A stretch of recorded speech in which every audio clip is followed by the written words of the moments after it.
എല്ലാവർക്കും നമസ്കാരം. പഴനി യാത്രയുടെ രണ്ടാം ഭാഗം ഇവിടെ ആരംഭിക്കുകയാണ് കേട്ടോ. ട്രെയിനിൽ വെച്ച് രാവിലത്തെ പ്രഭാത ഭക്ഷണം ഞങ്ങൾ കഴിക്കുകയാണ്.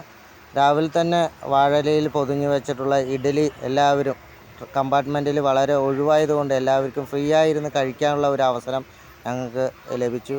വളരെ ആസ്വദിച്ച് തന്നെ ഞങ്ങൾ കഴിച്ചു. അത് കഴിഞ്ഞും ട്രെയിനിൽ വന്നിട്ടുള്ള കുട്ടികൾക്ക് സമൂസയും ഞങ്ങൾ ഓരോ ചായയും കുടിച്ച് യാത്ര തുടരുകയാണ് കേട്ടോ. പിന്നെ കാണാനുള്ളത് നമ്മൾ വഴിയോര കാഴ്ചകളാണ്.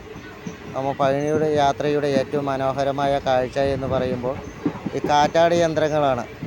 നിറയെ എണ്ണമറ്റ കാറ്റാടി യന്ത്രങ്ങളാണ് നമുക്ക് കാണാൻ കഴിയുക. പല വലുപ്പത്തിലും പല സൈസിലും നമുക്ക് കാണാൻ കഴിയും.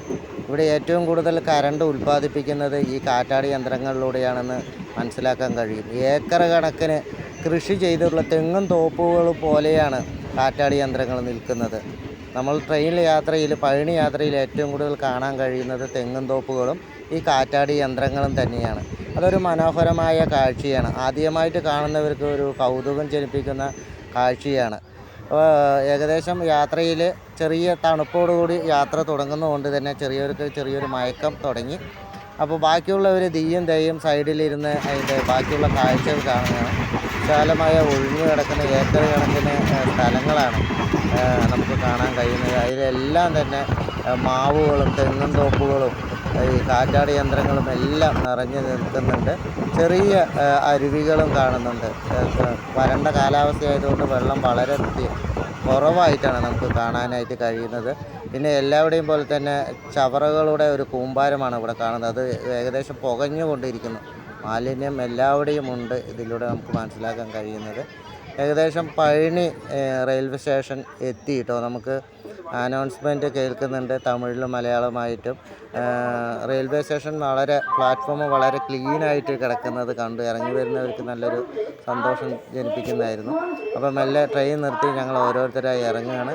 ദിയ ഇറങ്ങി, ദേവുകുട്ടി ഇറങ്ങി, ദയ ഇറങ്ങി. അങ്ങനെ ഞങ്ങൾ പ്ലാറ്റ്ഫോമിലൂടെ കുറച്ച് ഫ്രണ്ടിലേക്ക് നടക്കുകയാണ്. ഞങ്ങൾ ഇനി അടുത്തൊരു ഓട്ടോയിലോ അല്ലെങ്കിൽ കുതിര സവാരിയിലോ പോകാൻ വേണ്ടിയിട്ട് പോവുകയാണ്.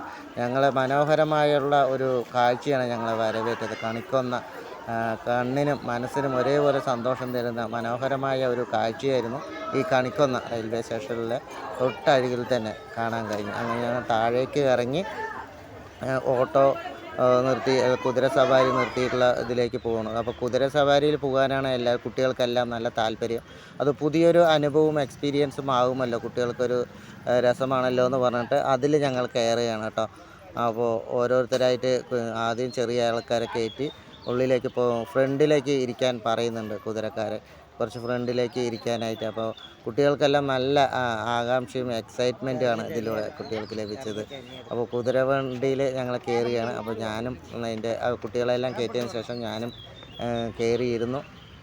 ഞങ്ങളുടെ കുതിര സവാരി തുടങ്ങുകയാണ്.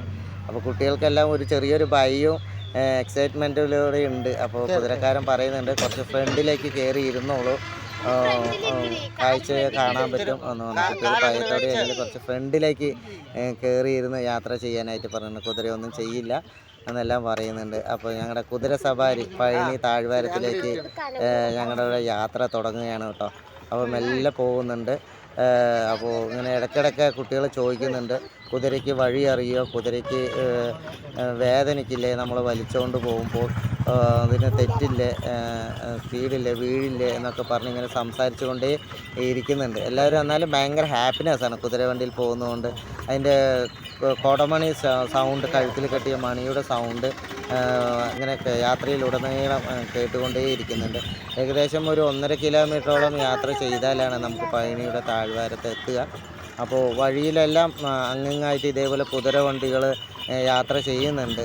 അവിടെ ആയിട്ട് നിർത്തിയും ഇട്ടിട്ടുണ്ട്. അപ്പോൾ ഇങ്ങനെ യാത്ര തുടരുകയാണ്. കുട്ടികൾ അതിൻ്റെ ഇടയിൽ സംശയങ്ങളും ഓരോ കാര്യങ്ങളും ചോദിച്ചു കൊണ്ടേ ഇരിക്കുകയാണ്. നല്ല വൈബ്രേഷൻ ഉണ്ട്. അത് പക്ഷേ ഒരു എക്സ്പീരിയൻസുമാണ്. ഇത് അടുത്ത് തന്നെ കുറേ കുതിരവണ്ടികൾ അവിടെ നിൽക്കുന്നുണ്ട്. ഇതേപോലെ യാത്രക്കാർ വന്നിട്ട് അവിടെ നിർത്തിയിട്ടുള്ളതായിട്ട് കാണാം. അപ്പോൾ ഞങ്ങൾ ഏകദേശം പഴനിയുടെ താഴ്വാരത്തെത്തി. അപ്പോൾ ഞങ്ങളത് ഇറങ്ങാനുള്ള തയ്യാറെടുപ്പ്. ആദ്യം ദിയും ദേവും ഇറങ്ങുകയാണ്. അത് കഴിഞ്ഞ് ദിയ ഇറങ്ങി, അത് കഴിഞ്ഞ് ദീക്ഷ ഇറങ്ങുകയാണ്. തിയെ ഇറങ്ങി. എന്നിട്ട് കുതിര വണ്ടിയുടെ അടുത്ത് കഴിഞ്ഞ് ഒരു ഫോട്ടോ എടുക്കാൻ, അത് തൊടാനും ഉള്ള ഒരു ആഗ്രഹം കുട്ടികൾ പറഞ്ഞതുകൊണ്ട് കുതിരക്കാരൻ വന്ന് തൊട്ടോളൂ, അടുത്ത് വന്ന് ഫോട്ടോ എടുത്തോളൂ എന്നൊക്കെ പറയുന്നു. തൊട്ടോളൂ എന്ന് പറഞ്ഞിട്ട് ഞങ്ങളവർ കുറച്ച് ഫോട്ടോ ഒക്കെ എടുത്തിട്ട് ഞങ്ങൾ കുറച്ചുകൂടി യാത്ര നടക്കാനുണ്ട്. ഞങ്ങൾക്ക് അറിയുന്ന ഒരു റിലേറ്റീവ്സിൻ്റെ വീടുണ്ട്, അവിടെ പോയി ഒന്ന് മുഖം കാണിച്ചിട്ട് വേണം പോകാം. ബാക്കി ഭാഗങ്ങൾ പിന്നീട് നിൽക്കണേ, ഫോട്ടോ എടുത്തു തരാം.